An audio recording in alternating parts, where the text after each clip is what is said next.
பிரைஸ்லாட் கர்த்தருடைய நாமத்துக்கு மகிமை உண்டாவதாக. இந்த நாளிலும் வேர்ட் ஆஃப் கைடன்ஸ் என்னங்கிறத வாசிக்க கேட்கலாமா? ஏசாயா 58ஆம் அதிகாரத்துல 13வது வசனத்தினுடைய பின்பகுதியை நான் வாசிக்கிறேன்.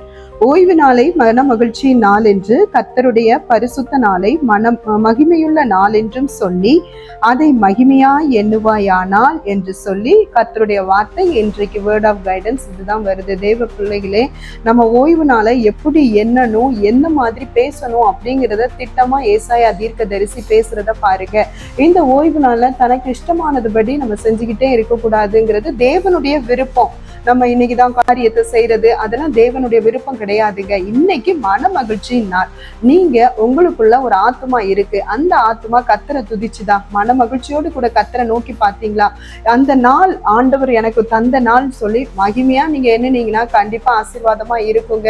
தேவ பிள்ளைகளே, இந்த மாதிரி எண்ணணுமா, இந்த மாதிரி சொல்லணுமா? எந்த மாதிரி எண்ணணும்? மன மகிழ்ச்சியின் நாள்னு எண்ணணும், மகிமையுள்ள நாள்னு சொல்லணும். நீங்களும் அது மாதிரியே ட்ரை பண்ணுங்க. நிச்சயமா நீங்க என்னன்னா அதற்குரிய ஆசீர்வாதத்தை நீங்க பெற்றுக்கொள்வீங்க.